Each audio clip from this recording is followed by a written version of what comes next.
महिला मंडळ साप कसा ओळखायचा बघा, ठीक आहे. एक बेसिक खुणा आहे सापाच्या, त्या पद्धतीने साप ओळखायचा. आता हे शेफ्टी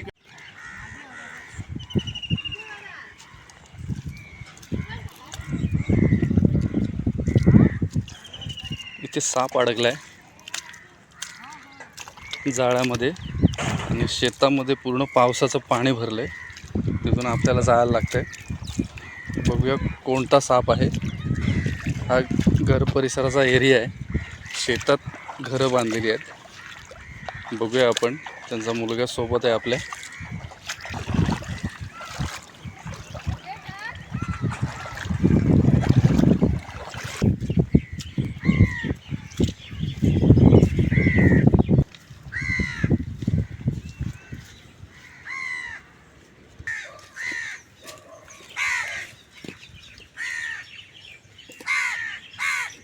आली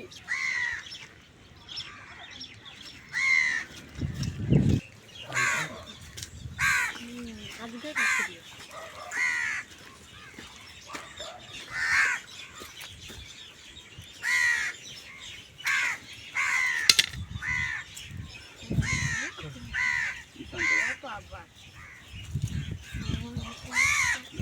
शांतरा.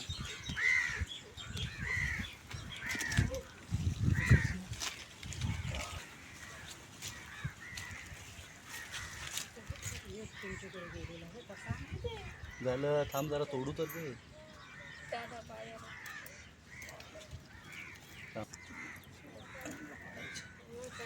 निघाली. सोड सोड सोड, मला सोड, मला सोडशील का नाही.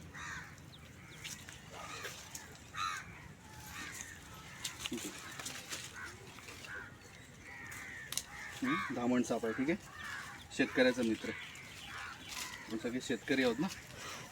शेतकऱ्याचा मित्र धामण साप.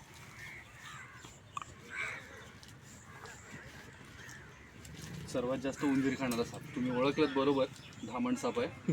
हा जो साप जाळात नसता फसला त्याला पकडायची गरज नव्हती. लक्षात आलं. धामण साप जर घराच्या आजूबाजूला फिरत असेल ना, तर ज्या आपल्या घराच्या आजूबाजूला उंदीर असतात, उंदीर, बेडूक, सरडे, पाल, हे खाण्यासाठी साप आपल्या घराजवळ येतो. नाही तर अननेसेसरी आपल्या घराजवळ साप येत नाही. लक्षात आलं. उंदीर घरापासून जवळ कमी ठेवा, तुमच्या घराजवळ साप कमी येतील. आता हे जे घर आहे, तुमचं नाव काय म्हणाले? रामलाल पाटील. जरा सीन कर. तुमचं घर हे शेत परिसरात बांधले बरोबर, गरजेपोटी. खरं तर ही जागा ह्या जीवांची आहे. इथे जीव खूप असतील, हे साप असतील, विंचू असतील, इतर जीव असतील, कीटक गोष्टी असतील. आपल्या गरजेपोटी आपण घरं बांधली आणि मग घराच्या जवळ आपल्या साप आले. खरं तर आणि हे जीव काही करत नाही.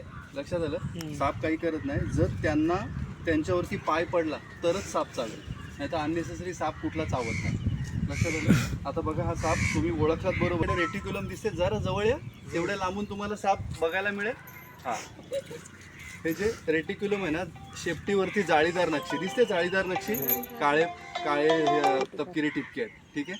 ही शेपटीदार, ही जाळीदार नक्षी दिसली, रेटिक्युलम ज्याला बोलतात, ते दिसली की समजायचं धामण साप आहे. ओके. दुसरी महत्वाची खूण, याचा तोंडाचा जबडा बघा, सापाचा तोंडाचा जबडा बघा, त्याच्यावरती काळ्या उभ्या रेषा आहेत, दिसल्या जबड्यावरती. जर जबडा तिने उघडला काय खाण्यासाठी तर त्या वेगळ्या होतात काळ्या रेषा, आणि जर तोंड बंद असेल, तिचा जबडा बंद असेल, तर त्या एकत्र दिसतात आपल्याला. हे धामण सापाची ओळखण्याची खूण आहे. पण लोक का घाबरतात ह्याला? हा लांब होतो खूप, लांब होतो खूप. आता हा जाळात फसलाय म्हणून जर तुम्हाला इथून जाताना सरपटताना दिसला ना, तर घाबरायला होईल तुम्हाला, ठीक आहे. दोरखंडासारखा लांब म्हणून याला धामण साप बोलतात. इंग्रजीमध्ये इंडियन रॅट स्नेक, ठीक आहे. पूर्णतः बिनविषारी. जर आपल्या चावला कधी चालताना, कधी घरामध्ये, तर काही प्रॉब्लेम नाही, ठीक आहे. विषारी सापापासून आपल्याला 4 पावलं लांब राहायचं आहे. जर बिनविषारी साप दिसले तर घाबरायची गरज नाही. तुमच्याकडे वन खात्याचा हेल्पलाईन नंबर आहे 1926 1926. त्याला तुम्ही कधीही मदत घेऊ शकता. वन विभागाची 1926 हा हेल्पलाईन नंबर आहे. हा कधी तुम्ही अति म्हणजे कुठला प्रसंग असा घडला की वन्यजीव कुठला तरी आला आणि त्याची आपल्याला भीती वाटते, तर तुम्ही कधीही कॉल करू शकता. त्याचप्रमाणे जर सर्पमित्र, आमच्यासारखे सर्पमित्र आहेत, त्यांचे नंबर तुम्ही आता जसा तुमच्या मुलांनी फोन केला विराजनी, तसं तुम्ही फोन करून मदत घेऊ शकता, ठीक आहे. तुम्ही तर तुम्हाला एक हे द्यायचे आहे. तुमचं घर अशा परिस्थितीत आहे ना, आता हे पूर्ण चारी बाजूला पाण्याने वेढलं आहे घराला. तुम्ही घरातून बाहेर पडताना पायाखाली बघितल्याशिवाय बाहेर पडू नका.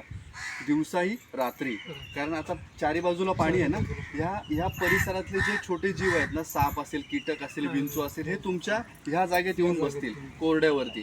ठीक आहे, त्याच्यामुळे रात्री बाहेर पडताना ती दक्षता घ्या. बाकी साप चावल्यानंतर माणूस मरत नाही लवकरात लवकर. जर त्याला इमिजिएटली आपण चावलेल्या परिस्थितीत लगेच गाडीवरती बसून जवळच्या सरकारी हॉस्पिटलमध्ये ॲडमिट केला तर माणसाला काही होत नाही. ही मोठी लोकांची समस्या आहे की साप चावल्यानंतर माणूस मरतो. ठीक आहे, लगेच मरत नाही, एवढं विष भयानक नाही आहे. पण जर आपण घरात वेळ घालवला तो वेळ माणसाला परत भेटत नाही. ठीक आहे, तुम्ही हा जीव वाचवला त्यासाठी वनविभाग उरण आणि आमच्या टीम तर्फे तुमचं मनापासून आभार. ठीक आहे, चला जायचं धामण साहेब. ठीक आहे, आता